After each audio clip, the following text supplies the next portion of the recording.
Se alguém quiser falar um oi. Ó, até o Rodrigo Marinho, tem gente do México aqui também, hein, Ari?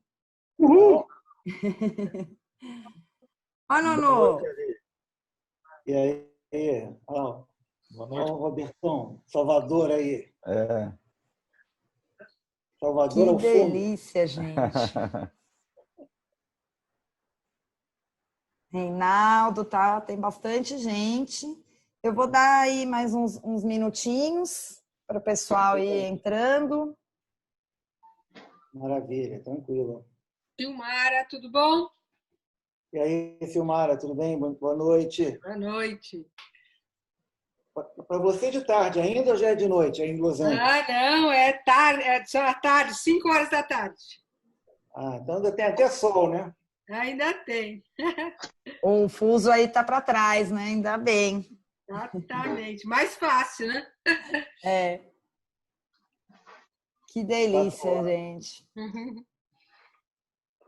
Bom, eu não preciso nem... Eu acho até que o Ari dispensa muitas apresentações, acho que todo mundo conhece, mas já iniciando aí as boas-vindas a todos. Obrigada pela participação. Quem quiser ainda dá tempo aí de compartilhar com mais gente. Ari, é uma honra tê-lo aqui, eu não tenho nem palavras para descrever. Sempre fui sua fã, estou adorando que a gente vai fazer essa live aqui. Acho que vai ser um aulão para todos. E principalmente para mim, convivi muito com os peixes-leões lá no Caribe, passei um ano lá, então estou aqui doida de vontade de saber mais dessas criaturas. Legal que você pode até dar um depoimento de como vocês lidavam com isso. Você estava em Playa del Carmen, não é isso? Estava em Playa, e a gente tem aqui na live também o Rodrigo Marinho, ele nesse momento também está lá no México, está em Xcalac. Ficou muito tempo, acho que uns 2 anos lá em Cozumel. E aí, conforme for, mais para frente, quando você quiser, se você quiser, a gente abre aí para ele falar um pouquinho também como é que estão as coisas lá.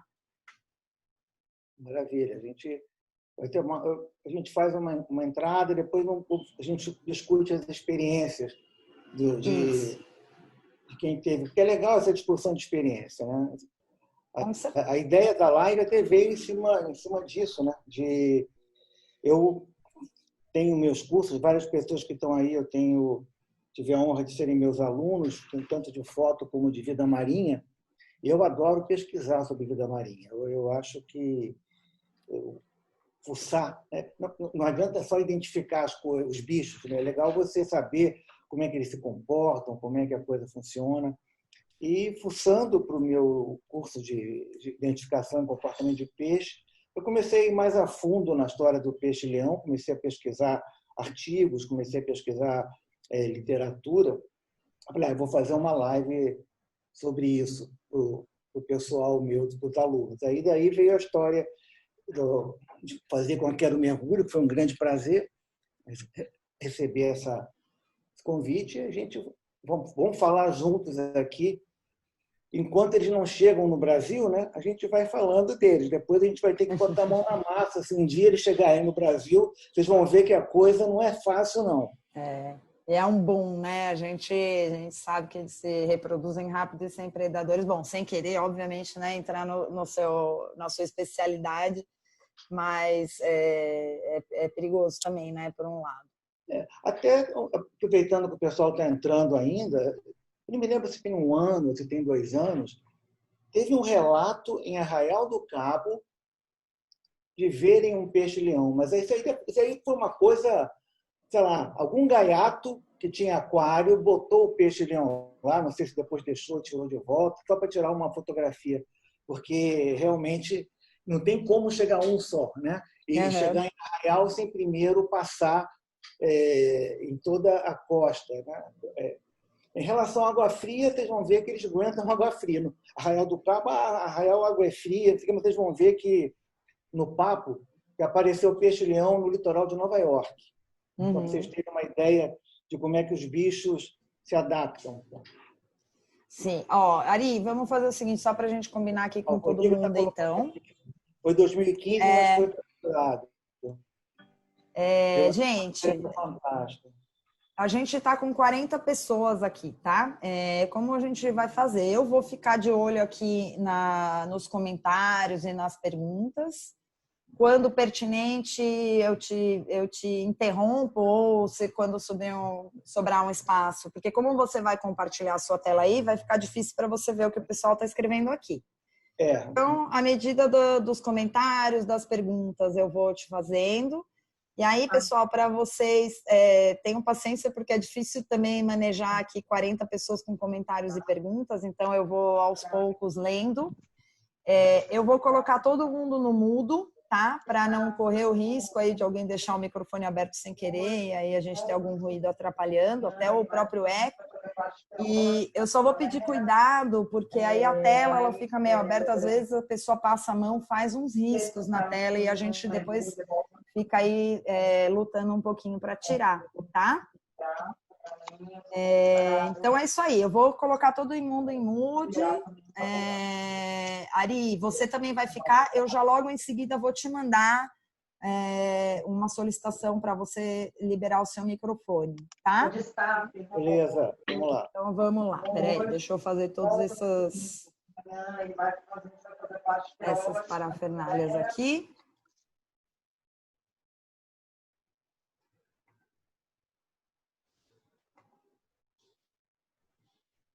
Já deve ter chegado aí para você, Ari. Conseguiu? Já está falando, né? Estou ouvindo? Aparentemente, está ligado aqui já. Então, acho que já dá para a gente... Vamos começar? Vamos em frente? Vamos que vamos. Então, é isso aí, pessoal. Obrigado pela presença aí. Vamos falar dos peixes-leões hoje. Vamos conversar um pouquinho sobre como é que tudo começou. Até hoje ainda tem dúvidas de como que a coisa começou. Vamos falar sobre comportamento, sobre reprodução.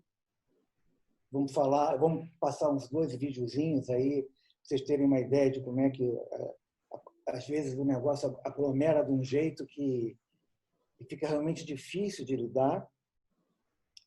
E depois a gente vai parando aí no meio, interrompendo. Eu vou comentar sobre algumas experiências pessoais em relação a isso. E como a Ju falou, vocês podem parar, perguntar, e ela vai tocando lá. Algumas pessoas tinham me perguntado se ia gravar, vai ser gravada, então depois a gente vai receber um link e vai ser postado no YouTube do Quero Mergulho. Eu também vou ver se eu pego uma cópia para postar também, e a gente vai em frente. Então, vamos lá. Quem é o peixe-leão? Todo mundo aqui mergulha, conhece alguma coisa da família Scorpaenidae. A família Scorpaenidae é a família do famoso mangangá, peixe-pedra ou peixe-escorpião. São denominações populares de várias espécies de peixe e dessa família. A gente tem aqui no nosso litoral alguns exemplares, algumas espécies, sendo que a gente tem 2 que predominam, né? Scorpaena plumieri e Scorpaena brasiliensis. São os mangangás que a gente costuma encontrar por aí, no geral. Os peixes-leões também são da família Scorpaenidae, e assim como os mangangás ou peixes-pedras, eles também são capazes de inocular veneno ou peçonha pelos espinhos das nadadeiras dorsal, a ventral, que fica na barriga deles, e a anal. Então, nessas nadadeiras existem espinhos, vocês vão ver em detalhes depois como é que acontece essa possibilidade de inoculação, e vamos falar um pouquinho sobre o que fazer no caso de um ferimento acidental com peixe-leão. No Caribe, tem 2 espécies. Ao contrário do que a grande maioria das pessoas fala, existe um peixe-leão, que é o Pterus volitans, que é nativo do Pacífico. Não, existe também o peixe-leão do Índico, também chamado de Indian Lionfish, que dá no Mar Vermelho e no Índico, Pteros milis. Ele tem uma quantidade menor, mas também tem esse bicho lá, ou seja, de alguma forma apareceu lá. Ou seja, se a origem foi soltarem de aquário ou foi um acidente, né? A gente vai comentar daqui a pouquinho sobre isso. De qualquer maneira, as duas espécies apareceram lá. E no ambiente nativo, elas não se misturam. O Volitans ele habita o Pacífico. Existe uma área limítrofe, que é a área do Triângulo de Coral, que é aquela parte do Sudeste Asiático, onde os oceanos se misturam. Agora, para um lado do Pacífico, depois é só Volitans e, para o outro lado, é só o Miris. Eles são muito semelhantes. Para identificar, tem que vir por DNA. Vou mostrar as diferenças. Vocês vão ver que a diferença que eu vou mostrar, ninguém consegue ver na água. Então, eu vou tratar como peixe-leão de uma forma única. E por análise do DNA, em 2007 foi feito um estudo com uma amostragem, os invasores eram 93% do Volitans, ou seja, 93%, a grande maioria era do peixe-leão do Pacífico. Então, a chance de você pegar algum e dizer que é o Milis é muito pequena. Então, vamos ver agora as diferenças, mais por curiosidade, né? Dois peixes de espécies diferentes são tão parecidos assim. Na verdade, vocês vão ver que a diferença é extremamente sutil. O Pterus milis, deixa eu só ativar aqui um mouse maior meu aqui, peraí, deixa eu ver aqui. Não estou achando, não, vai ter que ser com pequeno, que eu não loguei, eu tenho um programinha que tem um mouse maior, mas acho que deve dar para ver meu mouse, talvez. Olha só, um raio a menos nas nadadeiras dorsal e anal posterior. Ou seja, ninguém vai parar e vai contar quantos raios tem na nadadeira. Uhum. A nadadeira peitoral ligeiramente mais curta. Então, na verdade, os dois peixes são praticamente idênticos. Você vai analisar o peixe depois de morto. E o que foi feito nessa pesquisa foi análise em cima de DNA. Então, não tem como distinguir quem é quem. É mais um negócio chamar de Pterus. Eu não quero errar, então chama de Pterus SP. Pronto. Que aí você não tem chance de errar e vale para os dois. E a invasão? 1000 histórias. Eu já ouvi, depois eu andei pesquisando também, 1000 histórias de como começou essa invasão. O mais provável foi liberação de peixe de aquário e, pessoalmente, alguém jogando, não quero mais o aquário, vou jogar esse peixe fora, nas ilhas ao sul de Miami. Tem uma teoria, algumas pessoas comentam, teve um furacão na Flórida que rebentou paredes de um aquário e o aquário, os peixes foram para a água e daí começou tudo, mas não passa de especulação. Então, a primeira vez que foi visto um peixe-leão na costa da Flórida foi em 85. Começou a aparecer na área das quis um mergulhador dizendo, eu vi um peixe-leão, outro viu um peixe-leão aqui, um peixe-leão ali, mas era uma coisa exótica. Então, todo mundo, isso aí soltaram, alguém de sacanagem, jogou o peixe-leão aí, ou não queriam mais o aquário, se arrependeram, jogaram o bicho aí, e a coisa foi sendo levada meio na maciota. De alguma forma, eles começaram a se reproduzir, ou seja, eles se encontraram e começaram a se reproduzir. Em 94, em Palm Beach, na Flórida, já bem mais acima, né, no meio da Flórida quase, aconteceu primeira avistagem de vários indivíduos juntos, ou seja, larvas que cresceram, os bichinhos desceram juntos para o fundo e criaram uma comunidade. Então, em 94 foi encontrada a primeira comunidade na Flórida em relação a peixes-leões agrupados. Aí, tem alguma coisa meio esquisita, né? Em 2000, eles já tinham chegado na Carolina do Norte, onde 2 adultos foram avistados. Tudo bem, levaram de 85 a 2000, 15 anos, para subir a costa dos Estados Unidos. Por enquanto, não tinha nada de Caribe nessa época. Provavelmente, aqui existe uma corrente chamada corrente do Golfo, Gulf Stream, eles devem ter sido levados pela corrente do Golfo e subiram com a corrente do Golfo.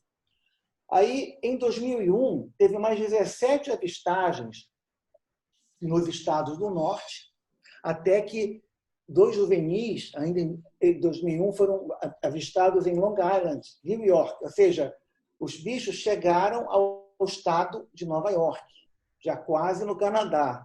Então, o negócio estava realmente indo por um caminho complicado, né? Numa hora dessa, você já tem 2 jovenzinhos em Nova York, o que tem pelo caminho? Já estava muito espalhado o negócio. Então, eles foram primeiro subindo a costa.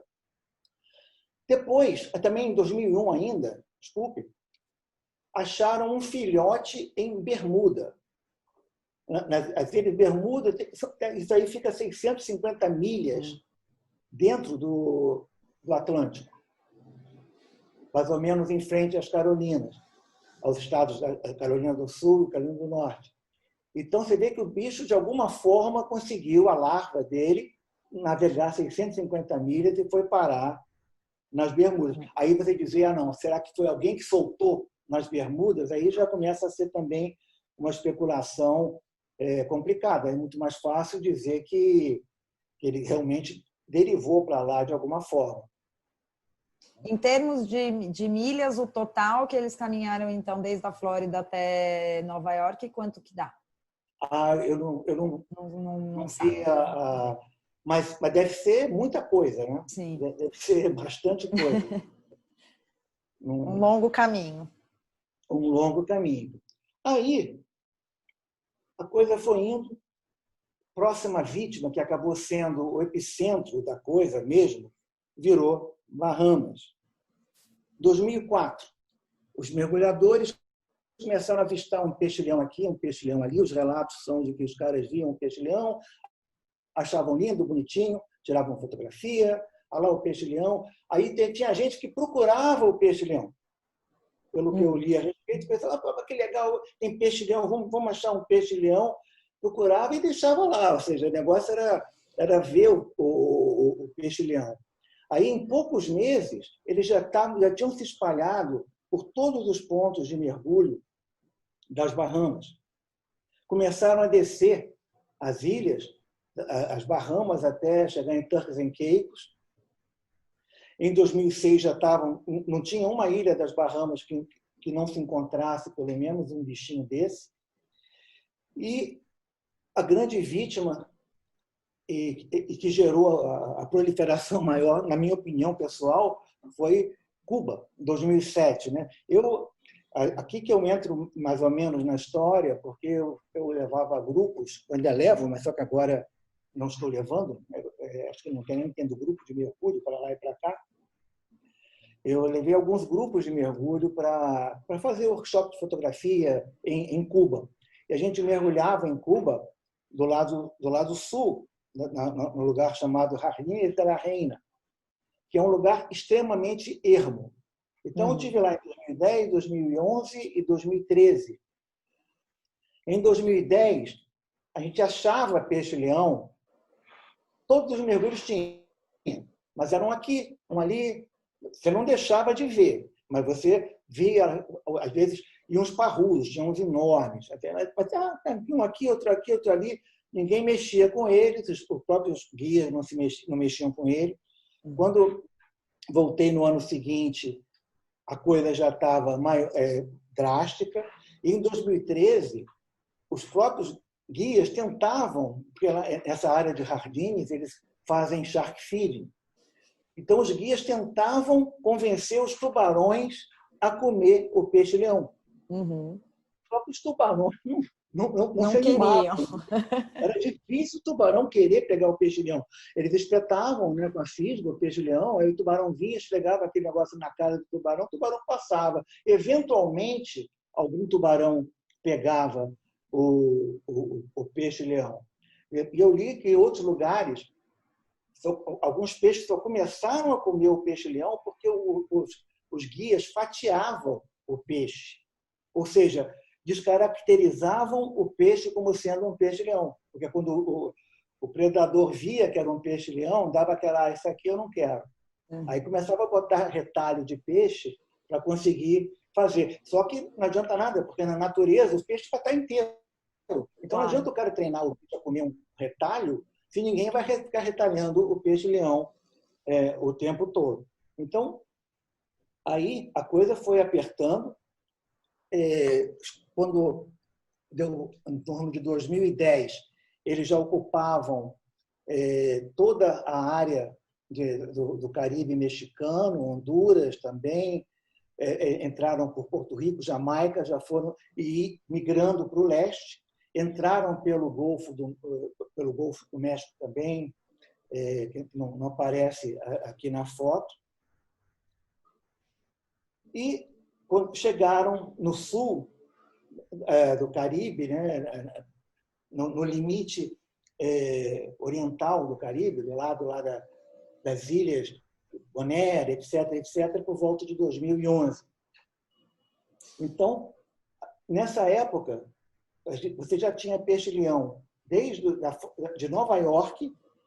Você vê, 2011 foi 85, uma subtração aí de 25 anos. Em 25 anos, os bichos conseguiram se estabelecer desde Nova York, não sei se passaram, o que eu li foi só até Nova York, até a costa da América do Sul, cobrindo toda essa área aqui. Então, é um negócio assim que é completamente fora do comum. Uma invasão mesmo, né? Uma invasão mesmo. E você tem... A gente vai ver que a dificuldade de lidar com isso para as próprias espécies nativas é enorme. A gente vai falando mais sobre isso daqui a pouquinho. Ari, deixa eu te interromper aqui só um minutinho para te dar o background do que o pessoal aqui está falando. Tá todo mundo falando que, apesar dos pesares, ele é um animal muito bonito e carismático. Por isso que as pessoas atraem muito, né? Principalmente nos mergulhos lá, e aí também, né, um pouquinho do que eu experienciei lá, o pessoal para mesmo para tirar foto. É um animal muito bonito. A gente pode até falar bonitinho, mas ordinário, né? Não sei. Assim como o coral-sol, né? O coral-sol também é lindíssimo. Exatamente. Mas é um invasor danado. E o Edson Cunha, ele está falando aqui que ele esteve em Jardines em 2012 e viu muito, sim, realmente, quando os tubarões residentes ainda não entendiam o peixe-leão como um alimento, mas que quando alguns mergulhadores arpoavam, né, faziam safaris ou caça, que os tubarões reef, né, charque de lã, já avançavam para comer, né? Então, enfim, ele está dando o relato aí da experiência que ele teve por lá. Isso é legal. O problema todo do tubarão, o problema do shark feeding, quem já participou de shark feeding, você vê que o tubarão que está ali, ele está pela lei do menor esforço. Todo shark feeding, você vê uma porção de yellowtail snapper, você vê vários xereletes, um monte de peixe pequeno que ficam ali pegando as sombras, e o tubarão não liga para esses bichos. O tubarão simplesmente quer pegar o quê? Quer a moleza. Uhum. Então, ver o peixe arpoado, ele até vai pegar, mas será que isso aí vai motivar o tubarão a depois sair correndo atrás de um peixe-leão nadando, né? Eu consegui abrir aqui na tela do lado, estou vendo o Rodrigo comentando que no Banco Chico, né, no México, os tubarões estão seguindo, esperando você matar um peixe-leão. É um bom sinal. Mas você vê que eles seguem esperando, eles mesmos não estão matando. Ou seja, estão indo pela lei do menor esforço, né? Aliás, isso aí é até uma coisa questionável, esse negócio de pessoa que diz isso muda o hábito alimentar dos bichos. Eu não concordo nem um pouco com isso, que muda o hábito alimentar. Primeiro que o shark feeding, só dando uma desviada, o que os bichos comem no shark feeding, um monte de tubarão comendo um pedacinho de peixe cada um. A energia que eles precisam no dia a dia é tão grande, tão maior do que aquilo, que se eles, porque depois vão parar de dar o shark feed, o bicho vai morrer de fome, nada. Eu até brinco quando nos meus cursos, eu trabalho, tenho meu dinheiro, ganho meu dinheiro. Agora eu estou andando na rua. Aí vem um camarada assim com a notinha de 100, você quer a notinha de 100? Eu falo, quero. Pum, pego e guardo. Está me dando um negócio assim à toa na mão, é a mesma coisa que o tubarão. O tubarão está lá, aí vem um cara dar um peixinho para esse aqui, é um peixinho, quero. Isso não vai mudar o hábito do tubarão. Pelo contrário, vai fazer com que o tubarão valha muito mais para a comunidade do que o contrário, do que passar um barco chinês lá e carregar os tubarões todos. Mas vamos voltar aqui para o nosso querido e amado, odiado também, peixe-leão. Alguns gostam, eu adoro, né? Eu acho um bicho lindíssimo. Inclusive, nesse quadro aqui, eu fico imaginando eu fazendo um mergulho noturno de Blackwater e achar uma larva de peixe-leão, assim, o bicho abrir a nadadeira. Eu vou ficar 45 minutos fotografando só esse bicho. Só lá nele, né? Vai ser só ele mesmo, né? Isso aqui é uma foto que eu copiei de um livro, né? Está aqui a referência. Mas se eu achasse isso daí, ia ficar... Em vez de ficar, que chato, larva de peixe, não. Eu ia ficar feliz de conseguir fotografar. Claro, espetacular. Uma coisa que todo mundo comenta, quer dizer, os pesquisadores comentam, por que parou em Bonaire, Aruba, Curaçao, não passou ainda para o Nordeste do Brasil? O grande comentário é por causa das bacias dos rios Orinoco e Amazonas, sem contar que entre essas duas grandes bacias, que jogam água doce a centenas de quilômetros dentro do mar, existem outros rios também grandes, caudalosos, nas Guianas, que também têm esse mesmo processo. E vocês vão ver quando eu comentar sobre reprodução, que as larvas, os ovos de peixe-leão, quando eles são postos, eles são fecundados e vão para a superfície. Então, elas são carregadas pela corrente. Então, se você chegar... porque a água doce ela vai demorar a misturar. Só que a água doce é mais leve do que a água salgada. Se a larva do peixe fosse para o fundo, talvez ela conseguisse passar por baixo da água doce. Mas ela boia. Então, ela vai chegar numa hora que vai encontrar água doce. Eu acho que isso é que está segurando a onda. Eu estou fazendo um comentário ali, pessoal, e também eu já li, porque ninguém sabe exatamente. Essa é a grande especulação. E que o Orinoco e o Amazonas continuem caudalosas aí para deixar a gente... porque tem gente que gosta, que é bonitinho. Então, quem achar bonitinho, vai fotografar no Caribe e deixa a nossa costa lá. E deixa lá. Deixa a nossa costa aqui sem eles. Porque se lá que tem peixe pra caramba, vocês vão ver que eles estão danificando os recifes em termos de vida. Aqui no Brasil, então, que nós somos tão pobrinhos em termos de vida marinha. Então, Ari, só vou te interromper só mais uma vezinha aqui, que o Roberto Amarante perguntou se você visse a larva no final, você iria matá-la. Ou se você, depois de fotografar, iria matá-la ou não. Eu não teria coragem de matar, não, Roberto. Eu não teria nenhuma coragem de matar. Eu fico imaginando, eu vou fotografar e depois vou matar? Não, mas de jeito nenhum.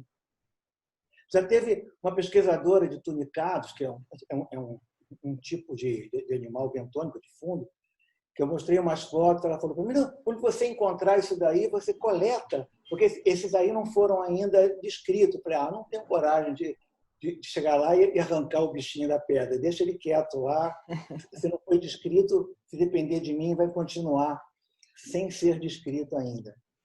Acho que tem mais uma pergunta aqui bem pertinente, que o Edson Cunha, ele falou que as águas doces também têm muito sedimento e que ele ouviu dizer que os peixes-leões não gostam de água turva. Se você sabe alguma coisa a respeito disso. Não, olha, eu não acredito muito nisso não, porque para o norte dos Estados Unidos você pega a água turva na costa e tem peixe-leão.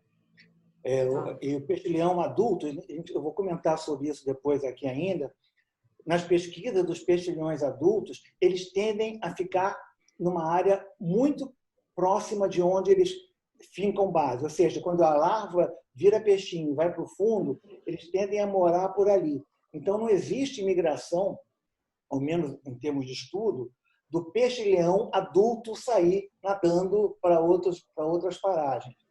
Então, provavelmente, o que está acontecendo é a larva dele que vai sendo carregada pela correnteza mesmo. Ao menos é o que eu depreendi do que eu andei estudando. Então, vamos lá. Poucos geraram tantos. Fizeram estudos genéticos a nível de cromossomos desses peixes. Então, tem características chamadas haplótipos. Não me perguntem exatamente o que são haplótipos. Se alguém perguntar, vou dizer que são características genéticas a nível de cromossomo, o que está escrito aí. Mais do que isso, eu não sei. Foram identificadas nos peixes-leões do Caribe somente 9 características distintas, né, contra 36 nos originais do Pacífico. Ou seja, isso caracteriza o seguinte, é como se fosse irmão transando com irmão para nascer. Isso acaba gerando problema até com vários animais, com cachorro e tudo, você começar a não ter uma variedade genética, né? Então, conseguiram chegar num ponto aí de fazer esse tipo de análise. Isso caracterizou que os invasores realmente vêm de um número limitado de indivíduos. Em 2015, eu visitei as Bahamas e sempre que tinha uma caverna, alguma toca que tinha peixe pequeno, aqui no caso manjubinhas, né? Quem que estava lá? Quem?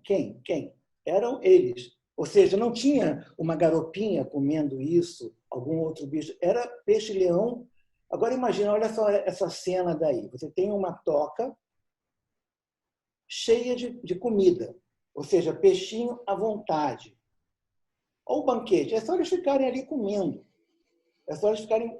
Vocês vão ver depois numa outra transparência que num desses estudos aí viram um peixe-leão em meia hora comer 20 peixes. Mas esse é mais para frente, eu vou tocar no assunto. Então, é um banquete fácil, né? A coisa fica bem tranquila para eles. E o lance do veneno. Não é um veneno considerado fatal. Os sintomas, basicamente, são dor intensa, sangramento, dependendo... Olha como é que é, o negócio é pontudo, né? O sangramento, você pegar um dos espinhos da dorsal, que são enormes, a coisa é séria. Tonteira, náusea, dores de cabeça. Eventualmente, dependendo de reação alérgica, convulsão e paralisia. Se alguém for espetado por peixe-leão, o que se recomenda é botar a parte afetada em água quente, que não deve exceder 43 graus, ou seja, não pode ser uma água fervendo. Ou você, se for na mão, afunda a mão numa bacia com água e deixa, isso desnatura a toxina. Aí melhora o inchaço e a dor. É numa perna, você vai botar uma compressa para isso. Então, o que acontece? Quando ele espeta, a pele que cobre o ferrão, ela sai e o peixe consegue inocular o veneno na vítima.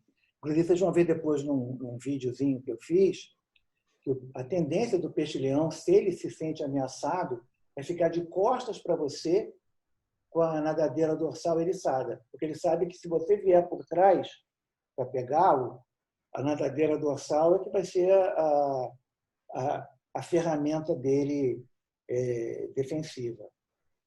Ari, eu não sei se você vai falar sobre isso a respeito do peixe-leão ser alimentação para nós humanos. Vou falar, sim. Vou falar. Eu consegui abrir aqui o chat, mas só que eu não fico olhando o chat toda hora. Fica tranquilo, não se preocupe com o chat, que eu estou aqui. Qualquer coisa eu vou te perguntando, tá? Por isso mesmo que eu perguntei. Está perguntando, os espinhos venenosos estão na dorsal, estão na ventral, embaixo, na barriga, perto da cauda, e na dorsal posterior, que é perto da cauda também. Tem 3 conjuntos de espinho. Essas asinhas que ele tem, bonitinhas, não têm espinho. Estudos sobre alimentação.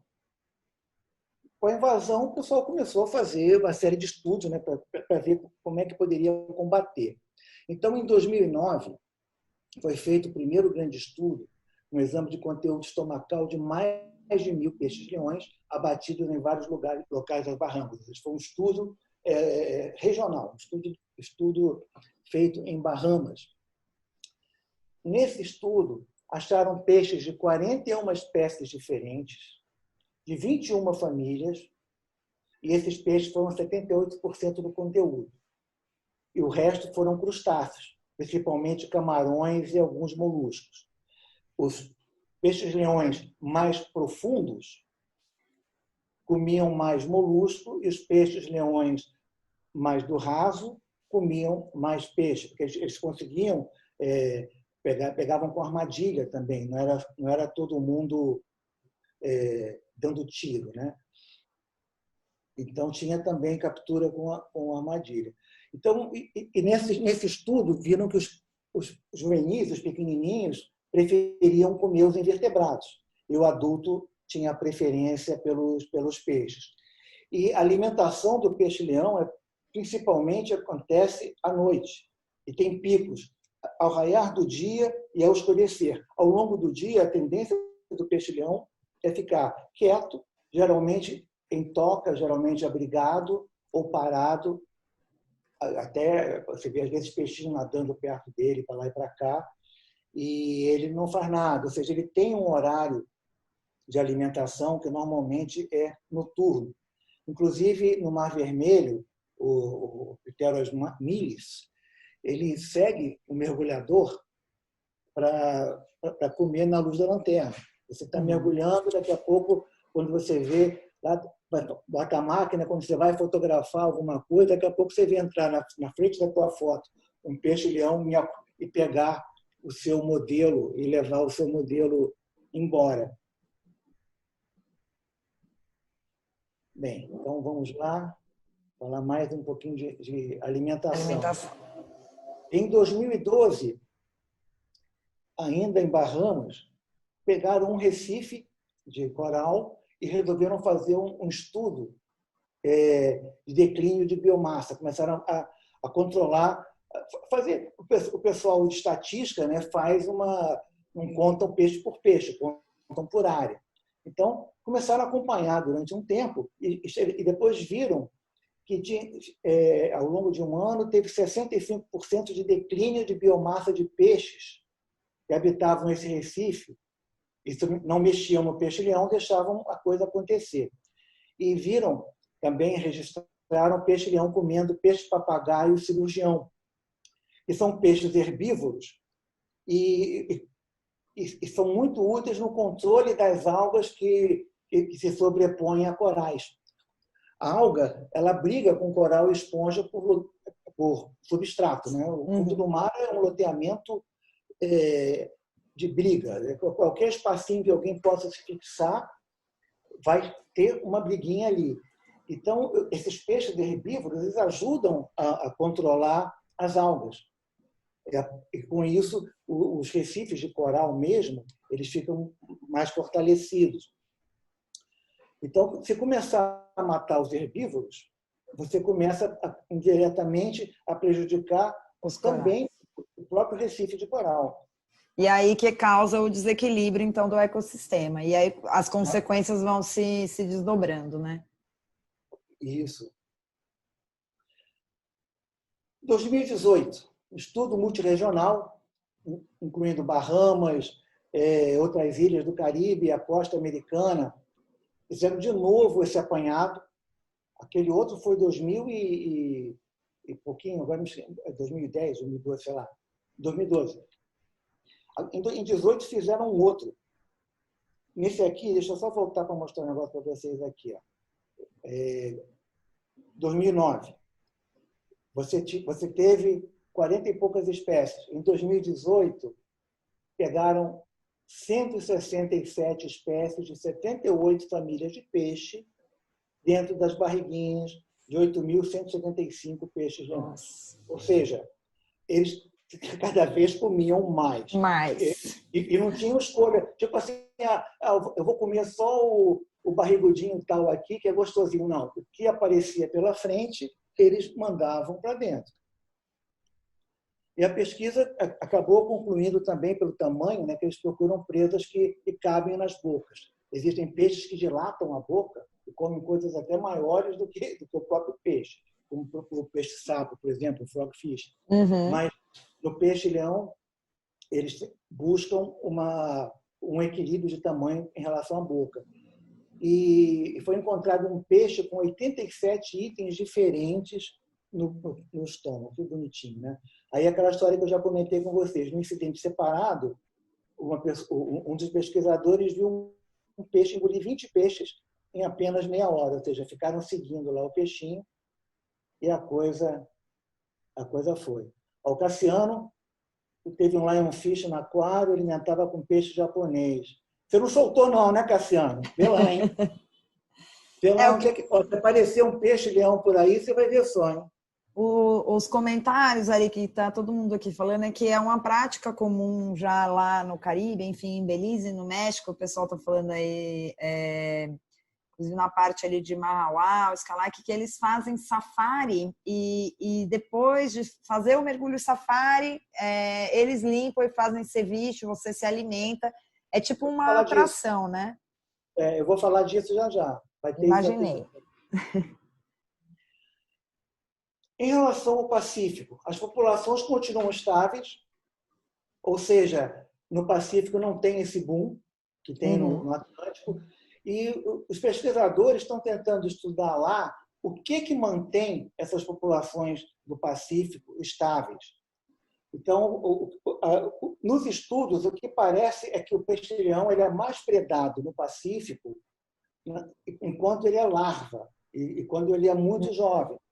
Ou seja, antes dele se tornar um bicho que machuque o predador. Ou seja, após a desova, outros peixes devem comer as ovas do peixe-leão e isso aí mantém um controle, né? No Atlântico, hoje, os invasores estão em número muito maior do que no Pacífico. Em estudos, chegaram a pegar áreas com populações de 400 peixes-leões por 10 mil metros quadrados, contra, no Pacífico, em 10 mil metros quadrados, uma média de 26 peixes-leões. Ou seja, você mergulhando no Pacífico, você vai encontrar muito menos peixe-leão nos seus mergulhos do que se for mergulhar no Atlântico. E os do Atlântico, nesses estudos, eles estão crescendo mais, porque eles têm mais comida, comem 2 vezes mais, e vocês vão ver que eles também se reproduzem cedo. O peixe-leão ele tem indicadores morfológicos de hermafroditismo, ou seja, o hermafroditismo é o peixe que tem a possibilidade de mudar de sexo. Agora, eles não são classificados como tal, são classificados como peixes gonocorísticos, ou seja, peixes que têm sexos separados. Então, nasce macho, fica macho, nasce fêmea, fica fêmea, e a fêmea e o macho vão acasalar, a fêmea vai desovar, o macho vai vai fecundar aqueles ovos. Agora, o simples fato de ter indicador morfológico de hermafroditismo pode também sugerir que na natureza isso acontece com outros peixes, que você tem alguns peixes, por exemplo, os budiões, você tem uma população só de fêmeas, morreu o macho, ficaram só fêmeas. A fêmea mais madura, ela vai virar um macho, para poder manter a preservação da espécie. Agora, o peixe-leão não tem esse registro direto, mas se tem indicador morfológico, quem sabe, aí é o Ari falando, já viajando na batatinha. Elocubrando. Elocubrando. Quem sabe, no início, os primeiros peixes-leões tiveram essa possibilidade, né? Tipo, tem 2 peixinhas, aí vão daqui, vão dali, daqui a pouco uma peixinha vira um peixinho e pum, a coisa começa a acontecer. O Cassiano está perguntando aqui qual é o predador. Se você tem conhecimento de qual é o peixe que consegue predar esse o peixe?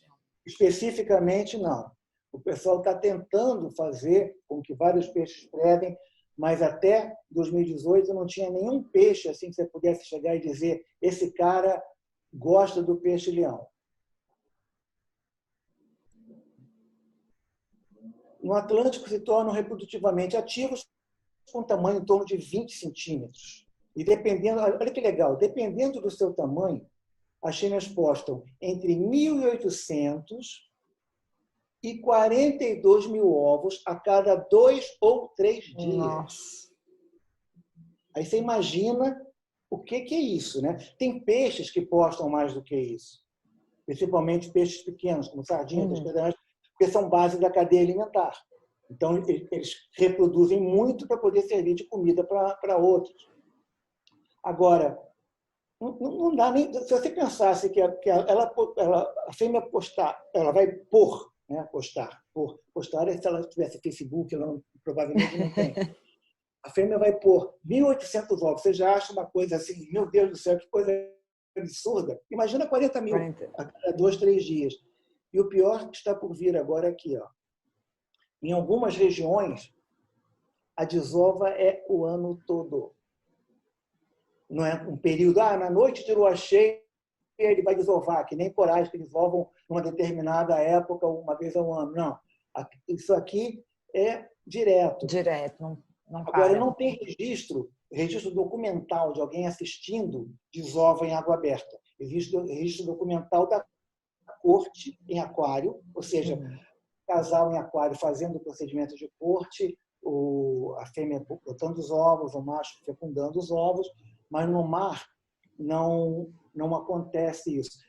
Tem um único caso descrito, que foi em Bonaire, que, num final de tarde, os caçadores do parque viram 3 peixes girando em torno de um maior, que deve ser 3 machos girando em torno de uma fêmea, rodando para lá e para cá, mas eles foram lá e empataram o negócio. Quando arpoaram o primeiro, os outros se abriram, ou seja, interrompeu a brincadeira. É o único registro que tem de alguém pegar o flagrante do bicho. Olha lá, o pessoal está reclamando. Imagina, quer que eu fotografe e mate a larva, né? Falando que é melhor você matar a larva, então. Todo mundo aqui falando. É melhor você fotografar e marcar e matar a larva. Matar a larva, isso aí. Vamos lá. E o Marco Túlio aqui, Oliveira, falou que corrobora, então, com a baixa diversidade genética. Uhum. A questão da reprodução lá, da questão do sexo. Por observação em cativeiro, que eu acabei de falar, né? Eles, no cativeiro, fazem círculos vigorosos, vagarosos, vão rodando. Isso é comportamento de vários peixes. Aliás, quem quer ver esse tipo de comportamento, quem quer ser voyeur, você tem que mergulhar na última hora da tarde ou um pouquinho antes do dia nascer. Que aí, quando o dia nasce, você tem esse tipo de atividade, e um pouquinho antes de escurecer, você tem esse tipo de atividade. Geralmente, os peixes que desovam em água aberta, eles saem do fundo e giram, fazem lá a sua corte, a fêmea bota os ovos, o macho joga o esperma, e aí os ovos vão fecundados ao sabor da corrente. As correntes distribuem os ovos, os embriões eclodem em 36 horas e as larvas, que chegam a ter 1,3 centímetros, aquela larvinha que gira, aquele bichinho, devia ter 1 centímetro. Né? Imagina, você teria coragem de matar o bichinho com 1 centímetro, você ia ver aquilo ali bonitinho, você ia fazer assim, matar. Não dá, você não teria coragem. Eu vou soltar em Salvador uma meia dúzia para vocês aí. Vocês estão falando muito aí. É uma reprodução frenética, gente, pelo amor de Deus.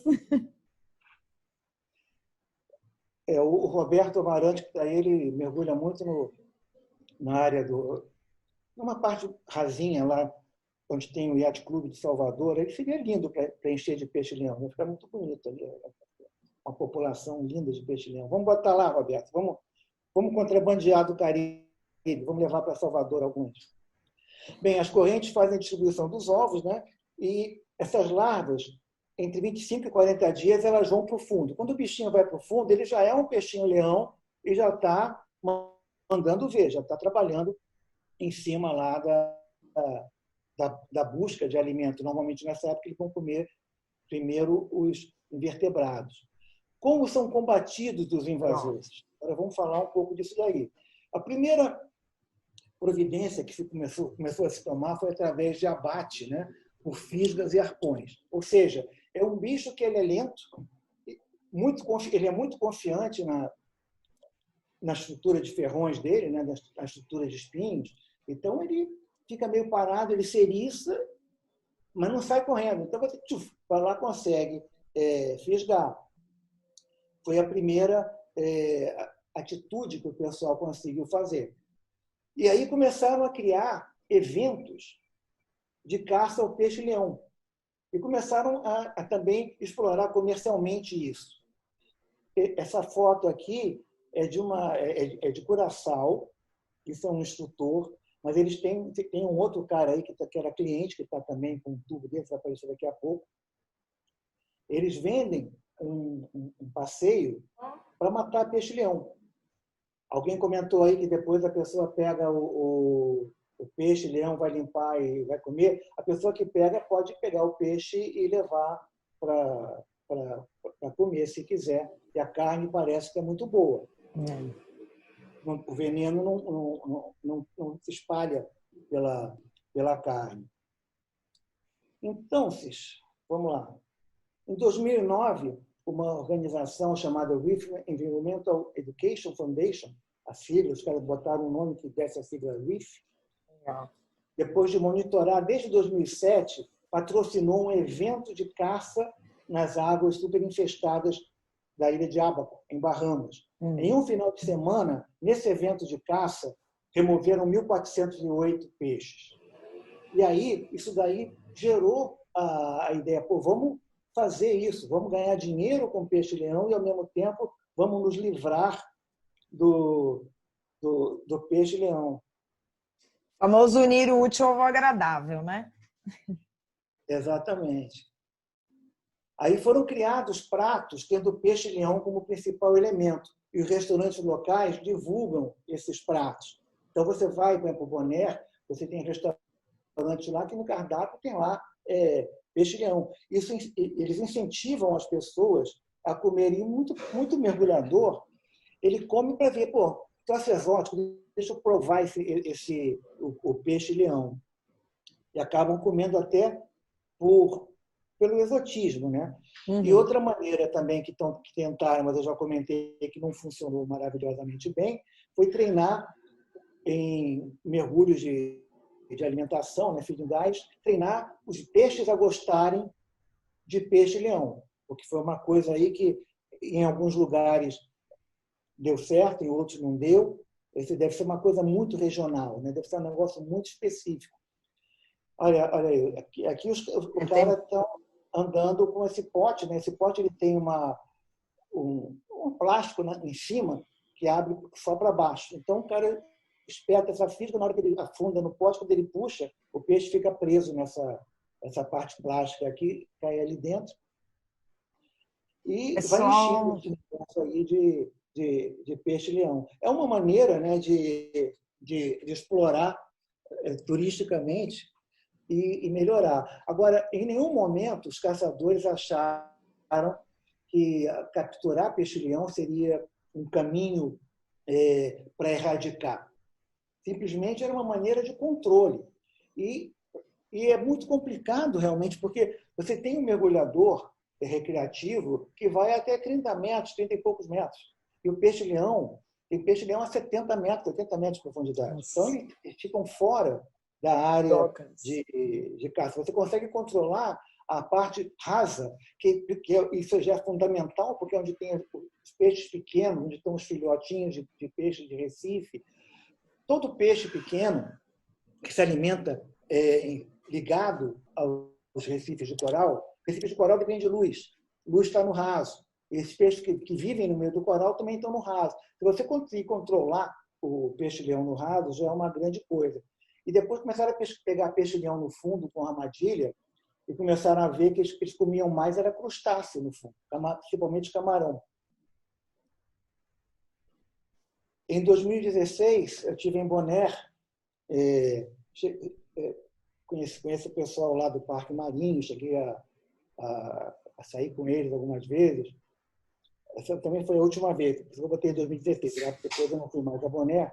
Tinha gente fazendo todo santo dia incursão diária para capturar peixe-leão, ou seja, os caras saíam para pegar o peixe-leão como um benefício para o parque, ainda ganhavam um trocadinho vendendo o peixe-leão no restaurante. Então, era uma coisa que era boa para todo mundo. O Rodrigo também que trabalha com esse equipamento, né? Eu ia falar aqui que o pessoal está falando bastante que em Caio Largo, em Cuba, em Belize, em Barbados, todo mundo já acompanhou essa operação. O Rodrigo ele está ali perto de Mahawal, chama Escalac. E ele trabalha lá, faz uns mergulhos com crocodilos também. Então, eles usam o peixe-leão para alimentá-los e a eles também, porque eles fazem o ceviche e eles comem, né? Lá. O crocodilo come na boa o peixe-leão, Rodrigo? Responde aí, Rô, pra gente. Vamos ver se ele come. Vamos lá. Então, já viu a 90 metros lá, né? E a 90 metros, né? Porque a minha experiência é de observador em passeio. O pessoal que trabalha com isso tem muito mais a acrescentar, né? Ele está falando aqui que só quando o peixe já está morto, né? Vivo, assim, é a mesma coisa que a gente estava falando, talvez, a respeito dos tubarões, né? Então, a ideia de vender prato do peixe, leão, esbarra no suprimento, né? Tem vários lugares que quando você acaba o peixe do raso, é ótimo para o Recife, mas também você começa a não conseguir suprir as vendas dos restaurantes. Então, tem lugares que oferecem peixe-leão e você vai comer, às vezes não tem, isso acaba também atrapalhando a venda, né?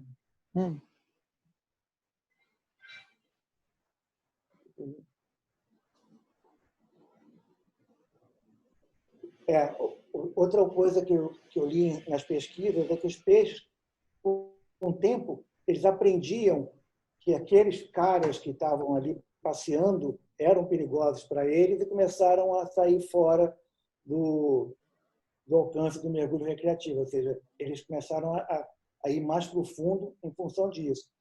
E até 2019 não teve nenhum reporte de predador nativo consumindo regularmente o peixe-leão. Ou seja, regularmente, o que eu digo é o seguinte: essa garopa aqui come peixe-leão, faz parte da dieta dela. Não. Era ou você tenta dar e o bicho aceita ou não, ou então ficava por isso mesmo. Ou seja, como eles também estão em áreas muito profundas de pouco acesso, né, para nós, e é muito difícil, que é o que o Rodrigo Nogueira está falando aqui, falar de erradicação. O lance é controle mesmo, né? Erradicar controle, nós nunca vamos. Não tem como pensar em erradicar mais nada. Isso aí já era. Então, o pessoal tem desenvolvido armadilhas para a captura de peixe-leões das águas mais fundas, onde estão os exemplares maiores e, por estudos, os mais prolíficos em reprodução, né, com ovos maiores e larvas maiores. E essas armadilhas, são armadilhas que estudadas para evitar a captura acidental, ou seja, não botam isca na armadilha. É tipo um abrigo para o peixe-leão achar que aquilo é um abrigo para ele, né, para evitar o bycatch. Se você botar comida, vai vir outros peixes para pegar. Então, eles usam atratores para o peixe se abrigar. E aí tem, nas pesquisas que eu li, durante testes entre 40 e 100 metros de profundidade, 232 peixes-leões foram pegos e somente 22 de bycatch foram capturados. Um dano colateral Mas quantos peixes esses 232 iam comer?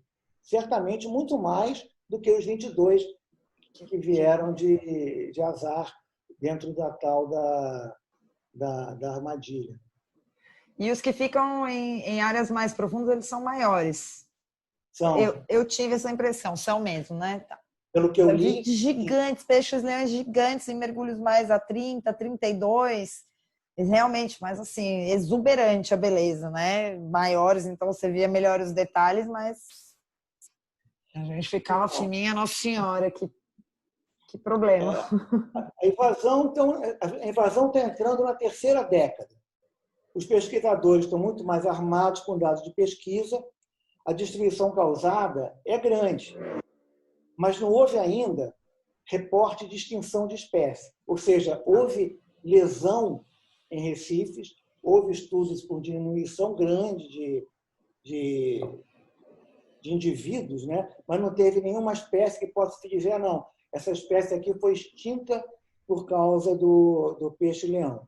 Nas Bahamas, parece que eles estão começando a ficar numa explosão mais lenta, talvez até um próprio ajuste natural em relação à própria demanda de comida dos peixes-leões, né? E no sul do Caribe, os peixes não estão tão ativamente se reproduzindo como no norte da sua faixa de alcance. Ou seja, no Caribe, eles estão se reproduzindo numa taxa menor do que na costa americana. Ao menos, né, isso pelas últimas pesquisas que foram feitas, né? Agora, não tem jeito, é uma invasão séria, não tem como relaxar, o pessoal continua pesquisando e os pesquisadores ainda estão longe de descobrir o próximo movimento, porque você joga com variáveis aí, tipo, para onde vão esses ovos? O que esses caras... Como é que eu posso fazer esse bicho parar de reproduzir? É muito complexo. Ari, duas perguntas aqui, até uma curiosidade em mim. Você acha que, em termos do que as pesquisas estão vendo, eles estão mais na questão do controle através do que você havia falado agora de algumas estratégias diferenciadas, né, de caça e coisa e tal, ou na questão da erradicação mesmo da posta facebookiana, vamos falar assim, de larvas? Ou seja, é controlando, matando ou controlando, não deixando reproduzir? O caminho, acho que é esse. Eu estou vendo a Lisa aqui Os perguntando dois, né? do Pacífico. O predador no Pacífico, nos estudos, o pessoal chegou à conclusão que eles são predados quando são larvas, ou então quando eles são muito jovens e vêm para o fundo, muito pequenos. Depois que eles atingem um tamanho razoável, eles não são mais predados. Mas as larvas parece que são muito consumidas, porque os peixes não conseguem proliferar de uma forma tão drástica, né? O Grilo perguntando se chegar na causal de desequilíbrio. Causaram, nas Bahamas, fizeram um estudo que pegaram áreas desequilibradas, mas pelo final, agora 2019, eles estão diminuindo o ritmo de reprodução. Talvez a natureza esteja se ajustando, gerando menos filhotes, né, de peixe-leão, de alguma forma. Essa pergunta do Roberto é interessante, né, das larvas serem dispersas em água de lastro de navio, porque o que eu havia escutado lá era que a chegada, a invasão foi através de água de lastro de navio. Olha, eu acho meio complicado, porque a maneira de chegar através de lastro de navio seria o navio cruzar o Canal do Panamá lastreado com água do Pacífico. E parece que eles não deixam fazer isso. O Canal do Panamá tem água doce. Parece que eu já ouvi dizer, não tenho certeza, que não deixam atravessar o canal com água do Pacífico. Aliás, até uma observação em relação a isso, o Pteros milis chegou no Mediterrâneo já. Ele já tem algum tempo, mas eles sobem o canal de Suez. Ele atravessou nadando o canal de Suez, então você já tem no Mediterrâneo peixe-leão do Mar Vermelho, que é o Pteros milis, por atravessar o canal de Suez. Aí não tem muito como bloquear isso, né? Tá, olha, tem diversas perguntas aqui, já pegando carona no que você está falando, né? O Luiz Magina está falando que o problema dos esforços de contenção no Caribe não seria a ausência das ações em Cuba, ou seja, não adianta ter caça, safari, e diversas estratégias no Caribe como um todo, se Cuba não fizer eles... Eu, particularmente, pelo que eu vi em 3 anos de visita a Cuba, e pela diferença que era, a área de Jardines, que é a área do sul da ilha, é uma área completamente inóspita, é um Caribe completamente diferente de qualquer Caribe. Você tem peixe grande, você tem muita vida, tem coral, tem de tudo. E esse de tudo, tem 2, 3 barquinhos só de mergulhador lá. Ao menos era assim, né? Agora já não sei. E então você tem muito menos ação de neguinho espetando o peixe-leão do que... Eu fui 3 vezes, eu só fui ver o pessoal espetar peixe-leão, acho que na última vez que eu fui. Eu não me lembro agora se por acaso na segunda já. Na primeira vez, com certeza, não tinha.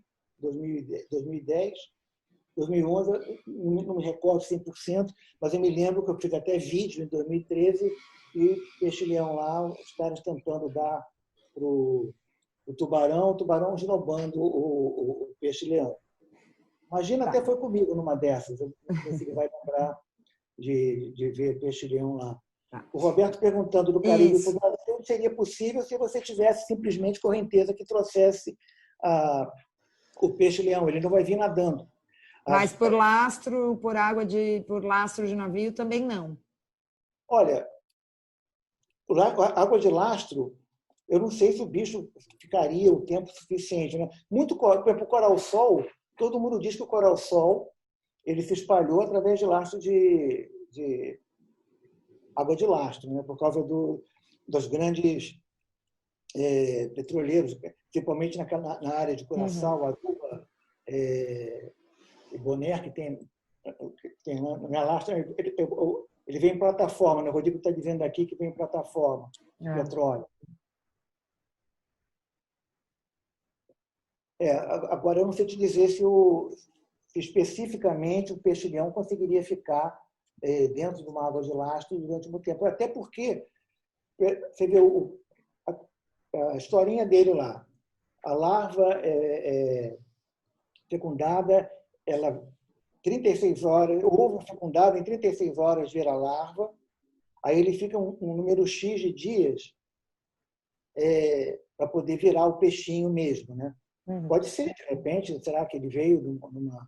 Mas eu acho muito estranho, porque aí acho que chegaria de repente, né? Não chegaria assim tão pingado. Mas ninguém sabe exatamente, né? Um amigo meu, Valdec, que está lá em Arraial, instrutor também lá, diz que eles já estão fazendo um estudo lá a respeito disso, em Arraial do Cabo. Depois vou procurar saber com ele para ver o que está rolando por lá, né? De repente, se já tem algum estudo sendo feito, é legal a gente dar uma pesquisada. Mas show de bola. Está dizendo que invasão de peixes são homobranchos. Bem, então, em termos de historinhas, para contar, era aquilo. Vamos ver agora umas imagens de peixe-leões. O nome popular peixe-leão, a gente está falando aí do Caribe de duas espécies. Só que existem várias espécies de peixes dentro da mesma família que são chamados também de peixe-leão. Peixe-leão isso, peixe-leão aquilo. Nós vamos ver um pouquinho disso. Isso aqui é um videozinho feito em Cuba. Isso é a postura defensiva, né? Se ele se sente ameaçado, ele fica de costas para você. Que é a posição dele de defesa. É a maneira pela qual ele se posiciona, e esses espinhos dele aí dorsais acabam sendo a arma dele. Ou seja, ele está ali, tipo, não vem não que eu vou te pegar. Não mexe comigo, não. Seria esse o caminho. Agora, esse é um videozinho de 3 ou 4 minutos da Net Geo, falando sobre a captura de peixes-leões na Flórida. Aí fala também dessa parte de comida, de secação.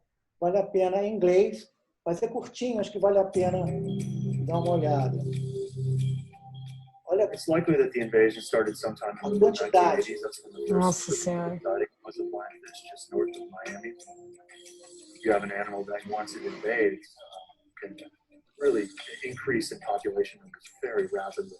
Esse é o norte de Miami. Well, lionfish really are sort of the perfect storm. I think in many ways, as invasive species goes, they have a lot of characteristics which make them very successful in the invaded range. They reproduce very early in life, so they reach maturity, they grow very rapidly. They're capable of dispersing large distances during their egg and larval phase, which ride ocean currents.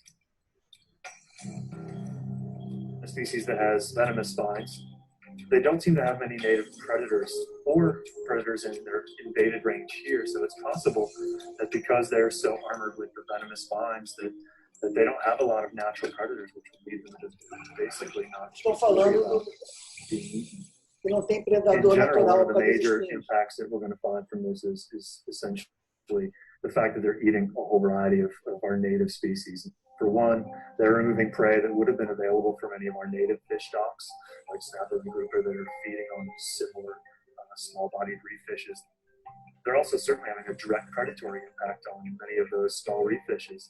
And while we don't fish for those species perform important ecological services on the reef.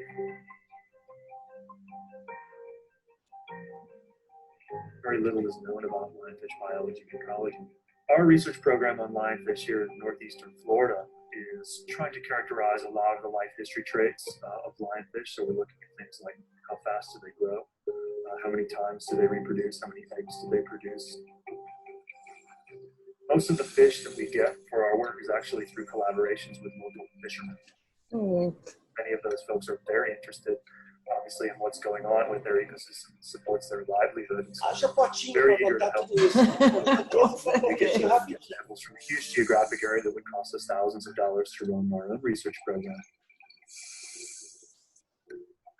I think the best chance we have to mitigate some of the impacts of lionfish is to encourage fishery removals, whether that's through recreational spear fishermen or whether that's through the development of a commercial lionfish fishery, whether that be through traps or spearfishing or any of these other gear types, but just get a larger fraction of these fish out of the water. I think right now the best strategy we have for controlling fish is human consumption. If we can increase the amount harvested through a variety of ways, increase demand for this species in both seafood markets, increase demand in terms of restaurants, to get restaurants to carry it. At this point, no one's talking about eradication, of course. But again, if you can have enough effort to mitigate, should have been shown at relatively small scales that can dent the population, and you can see rebounds in some of the native fish species. Estão falando que a ideia é estimular o consumo, para poder forçar o pessoal aprender a comer.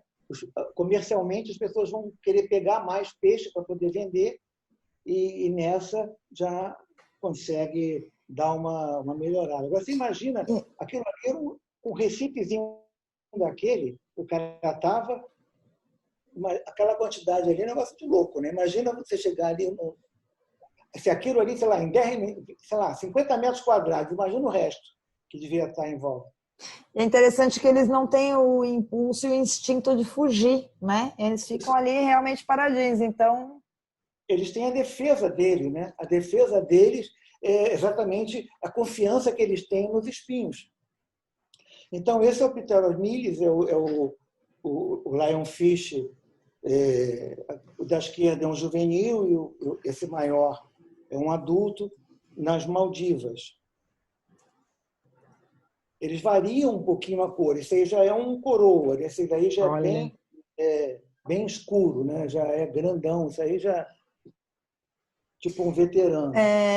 Existe alguma diferença para identificar a idade? Não, além do tamanho? Ele vai escurecendo, pelo que eu li, ele vai escurecendo. E agora, nessa situação, não tem nem que mexer com o bicho, porque ele está completamente equilibrado dentro do ambiente dele. Então, aqui, acho que tem um parque marinho, não sei aonde, no Pacífico. Vamos matar? Não, ninguém vai matar, porque o bicho está equilibrado no espaço dele. Uhum. O Atlântico aqui é completamente fora. Você vê que tinha 26 indivíduos por 10 mil metros quadrados no Pacífico e 400 indivíduos por 10 mil metros quadrados. Esse 400 certamente não foi naquele lugar ali ao norte de Miami, porque ali devia ter muito mais do que 400. Se naquele pedacinho tinha aquela quantidade toda, imagina em 10 mil metros quadrados quanto que devia ter de peixe-leão ali. Ari, uma pergunta. Você já caçou? Não. Que aí, não estava falando, a gente falando assim, que dá uma sensação de clean-up aí de oceanos, né? Quase que uma sensação similar a um clean-up, né? Digamos assim. Não, eu nunca me interessei por caça. Realmente nunca fez minha cabeça. Ó, esse aí já é o Volitans, né? Também chamam de peixe-leão comum, né? Ou também chamam de Red Lionfish. O common lionfish é o que é do Pacífico. É um jovenzinho, ele pode ser assim, esse é mais jovenzinho ainda, ele é mais clarinho. Sim. E tem as nadadeiras bem fininhas. Depois ele vai crescendo. Ó, isso aí, esses caras estão dentro de um manguezal. Nossa. Então, ou seja, eles já estão na boca do lobo ali, esperando para predar. O manguezal é o berçário.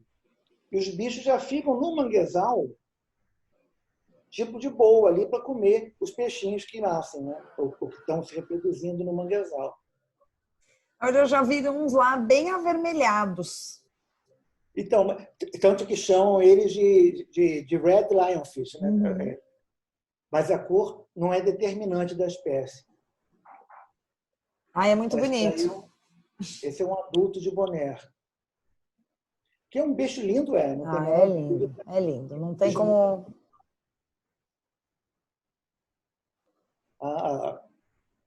Nonô está dizendo que já caçou. Que maldade, Nonô. Você matou o coitadinho. Bonitinho, mas ordinário. É isso aí. Eu acho que a gente pode nominá-los assim. Aí são uns de Cuba. Aqui já é uma outra espécie. É chamado de spotfin lionfish. É do mesmo gênero, né? Pterois. Só que Pterois antenata. Esses são menorzinhos. Então você vê que tem vários peixes chamados de lionfish. Esse daí não chegou. Diferente. É isso que eu ia falar. Não cheguei a ver por lá, não. Não, esse não tem histórico dele. Antenata, ele tem diferença, né? As nadadeiras peitorais são bem diferentes, tem essas bolas desenhadas e não tem aquelas plumas que o outro tem. Spotfin lionfish. Esse é o radiata, Pterois radiata. É uma outra espécie chamada de white lionfish, com essas linhas brancas. Né?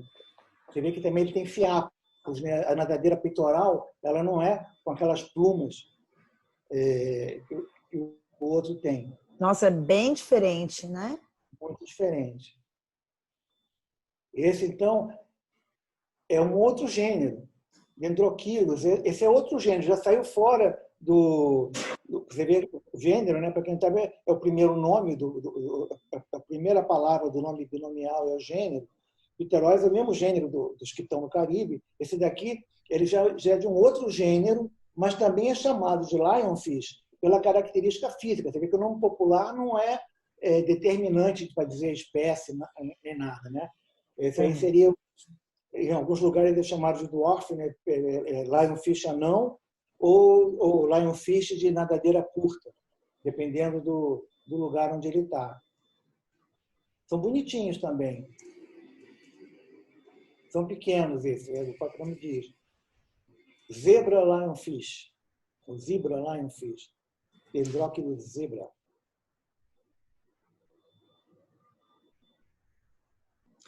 Olha lá. Trás. É muito bonito, gente. E tem ainda o Dendrochilus biocelatus, twin spot lionfish. Esse é bem pequeno. Esse aí deve ter um palmo, no máximo, ele grande. Ele é adulto. O outro, às vezes, chega a 2 palmos. Passa o dobro, né? Esse tem umas anteninhas na frente. É muito interessante o bichinho. Aqui, esse não tem nada a ver com lionfish. Esse é um peixe escorpião. Mas é só para mostrar para o pessoal que os bichos são da mesma família. Então, eles têm similaridade.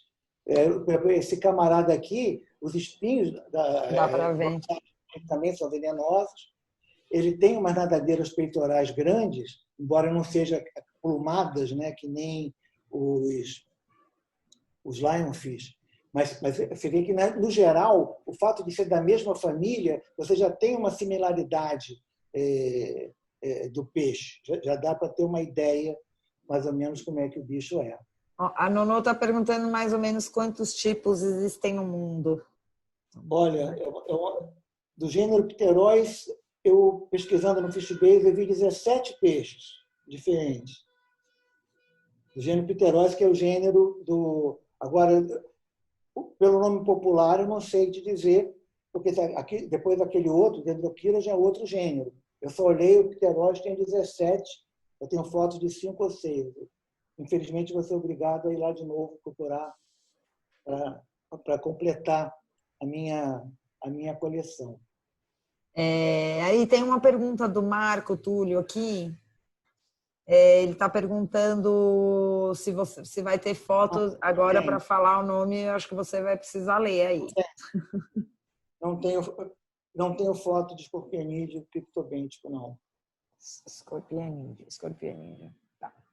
Bem, em termos de foto, em termos da palestra do peixe-leão, acabou. Só vou falar um pouquinho aqui, aproveitar para vender um peixe, já que está se falando de peixe, aproveitar para vender um peixinho para o pessoal. Eu tenho uns cursos de identificação e comportamento, né, de vida marinha. Vou ter turmas online começando agora final de julho, entrando por agosto, o módulo de invertebrados e o módulo de peixes. E também, que acaba sendo o meu carro-chefe, são os cursos de fotografia e vídeo. Também eu tenho turmas agora ao longo desse período também. Para saber mais detalhes sobre isso, tem 2 caminhos. Me achar ainda tem também, eu dou aulas de edição e tratamento de imagem usando Bridge, Adobe Camera Raw e Photoshop. E para saber mais sobre isso, o melhor caminho seria seguir Ari Amarante, @ariamarante no Instagram. Lá na bio tem um link e tem a descrição dos meus cursos. E se alguém quiser receber o PDF dessa apresentação, eu tenho o prazer de mandar. Tá? Legal. Agora, teria que mandar uma mensagem para mim, para eu saber, né? Mandar uma mensagem para mim direta, né? Por DM, mandar um zap ou mandar um e-mail dizendo queria o PDF do workshop. E aproveitar e dizer, se vocês quiserem que eu inclua vocês numa lista quando tiver um curso, quando tiver algum evento, alguma coisa, viagem, tudo, eu poder mandar avisando que vai ter isso, vai ter um curso assim, vai ter um curso assim, tá? Então, esse seria o caminho aí. Se alguém se interessar em ter essa historinha toda que foi passada aí, é só me avisar para que eu saiba que as pessoas querem fazer.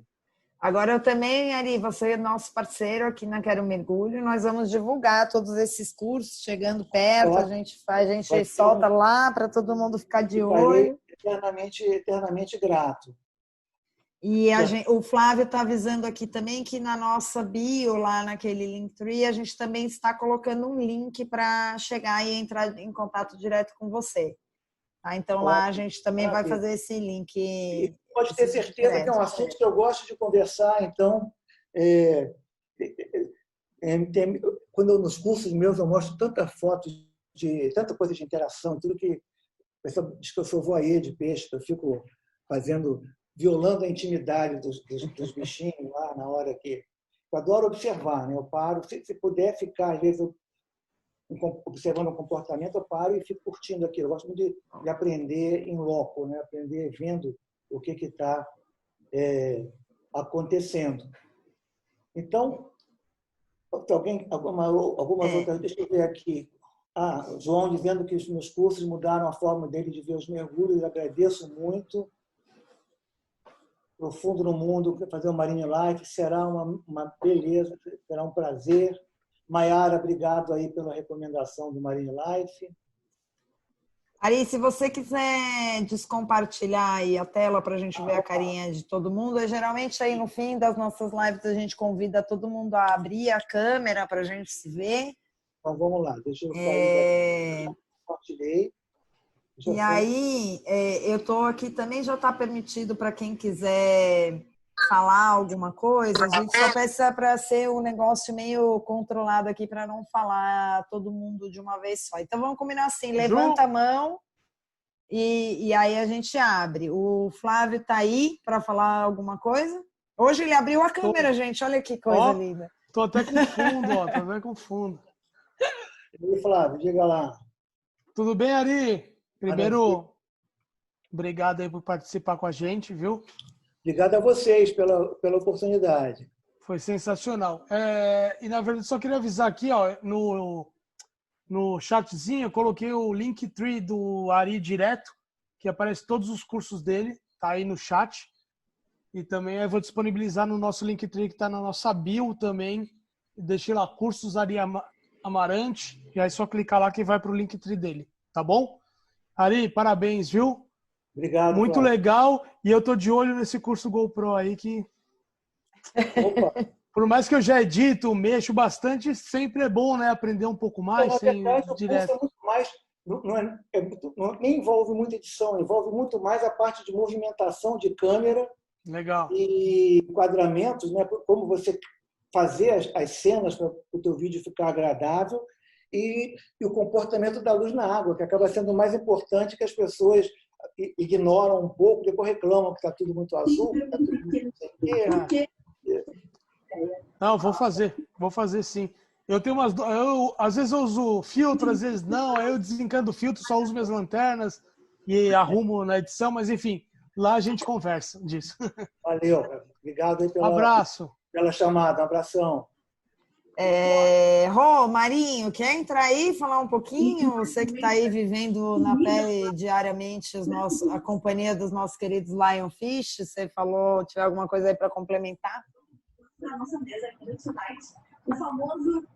Tá olhando ali, tá com cara de quem tá tentando tirar o microfone do mudo. Conseguiu. Bom, antes de mais nada, boa noite a todos aí. Parabéns, Ari, pela apresentação, muito bacana, né? A gente aqui em Xcalá, que a gente tem uma experiência diária com o peixe-leão, né?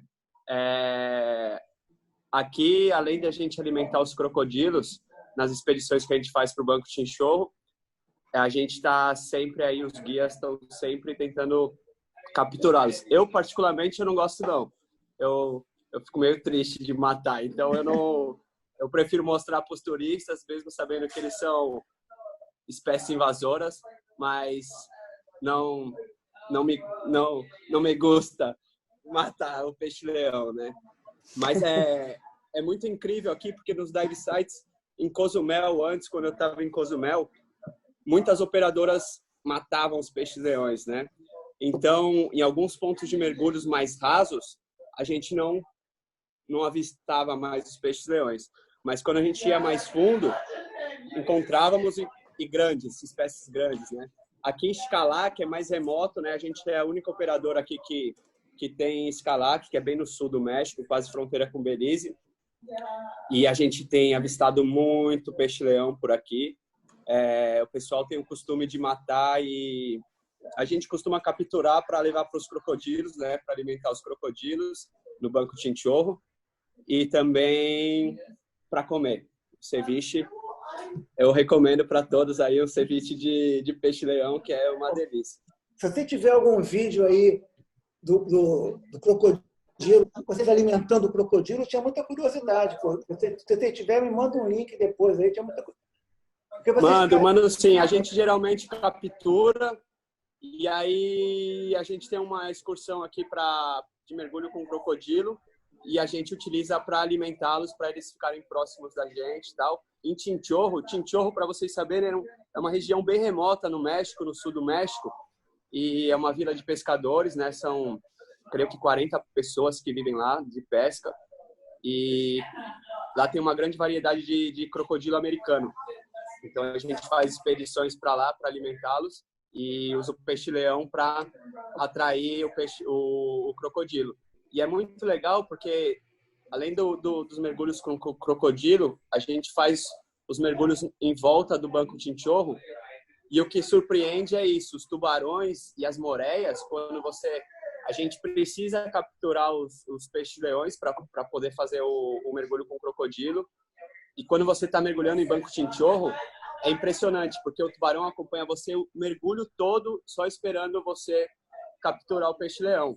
Mas, ao mesmo tempo, eles não comem se você não matar, entendeu? É a mesma coisa do crocodilo. Ele não ataca, mas se você der morto, ele acha uma delícia, né? Mas é isso. A gente vê também muito aqui na parte baixa dos arrecifes, a gente tem muito mangrove. e muito peixe-leão filhote, né? E eles são bonitos até, assim, mas tem muito aqui nessa região de mangrove. Fazer um é isso. spoiler aqui, hein? Que eu tô esperando, viu, senhora, a data, tá? Da sua Eu live. quero sim, João. Eu tenho que rezar aqui para a internet, né? A gente Agora que você mora tem em que lugar mostrar remoto, isso. se Agora você deixar vai um ter que pouquinho mostrar. mais, não tem sinal, né? Aqui a gente chama a Xincha na live, na lata.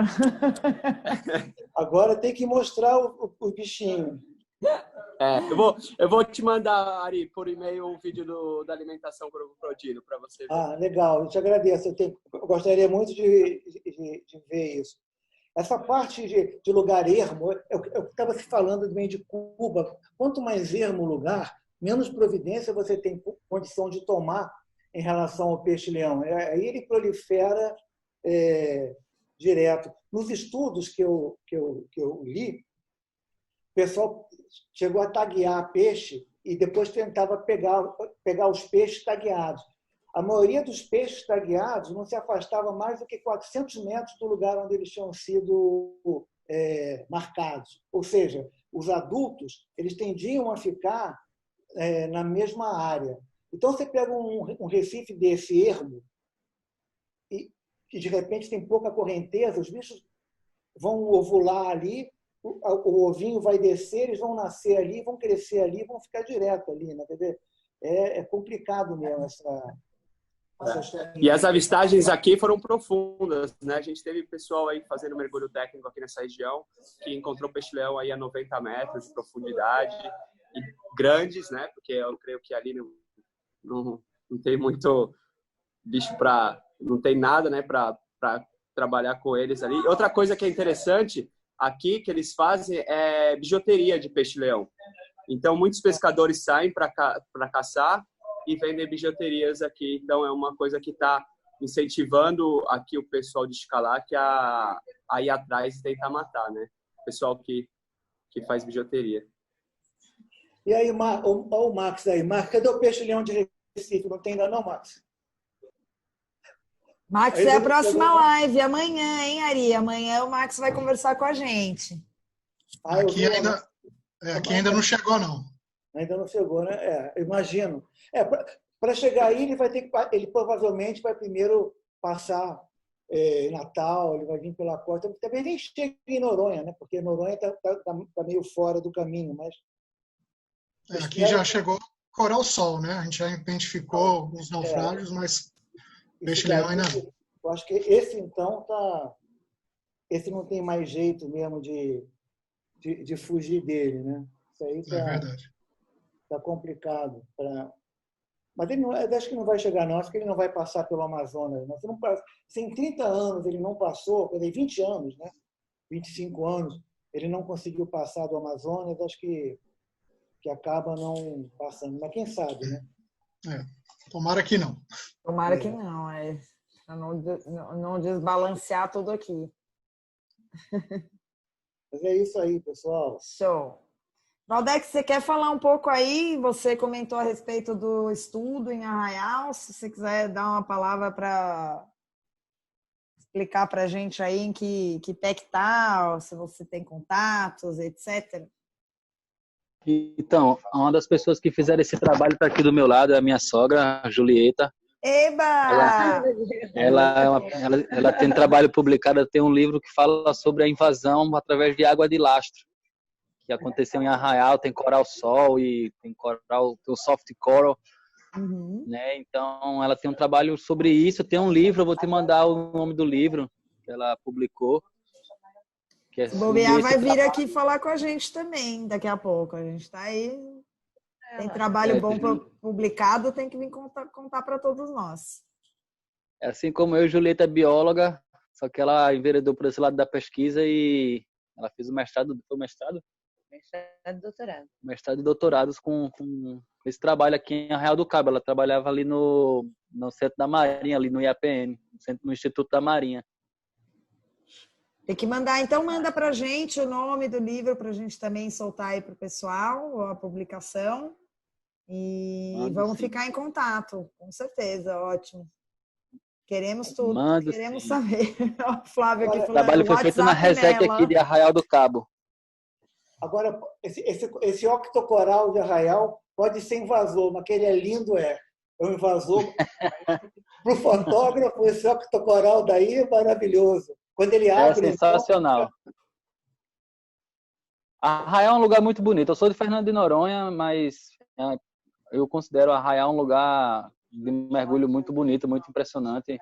Tem dias que, como o meu amigo Wagner fala, fica com águas noronhais, visibilidade boa, bastante fauna, bastante flora. É um lugar muito bom para mergulhar.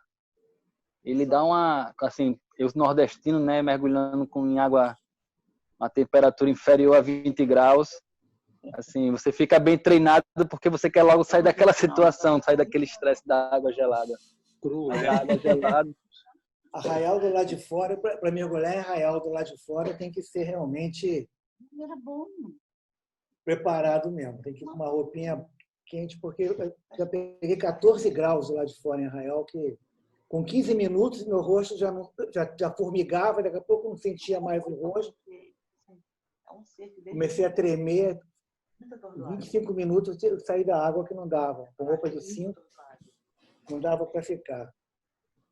A Erika só faz o primeiro mergulho, o segundo ela não vai. Mergulhar, essa é uma das vantagens de Recife. Recife, você bota uma bermuda, uma camiseta e se joga na água. Não tem negócio daquela roupa horrorosa. O João está aí também, mergulha lá em Maceió também. São outros 1.500, né? O que me entristece é botar uma roupa de 7. Aí eu tenho que meter 12 quilos na cintura para eu conseguir descer com a roupa de 7. Aí a roupa comprime, chega lá embaixo e fica pesado. Tem que inflar o colete, porque a roupa, quando ela comprime, ela perde a flutuabilidade. Então é um saco mergulhar com... Isso fica igual um robô lá embaixo, horrível. Hã? Fica igual um robô lá embaixo, horrível. Eu também que sou acostumado a mergulhar aqui de lycra, de bermuda, aqui no Ceará.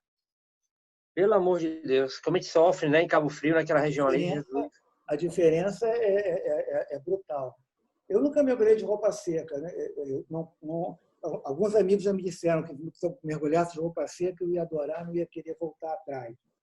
Mas até hoje eu não me animei ainda, não. Não deu para sair da roupa molhada. Eu prefiro a roupa molhada por enquanto mesmo. A gente vai levando. Eu sou TEC, mas até hoje eu só fiz TEC na minha vida no Nordeste. Eu não tenho coragem de fazer mergulho TEC no Rio de Janeiro. Vou pegar... Tem um naufrágio, CT Paraíba, a água no fundo está 16 graus, 15 graus. O que eu vou fazer numa água dessa? Nada. Eu gosto de mergulhar para fotografar. Eu vou pegar uma água turva, gelada, para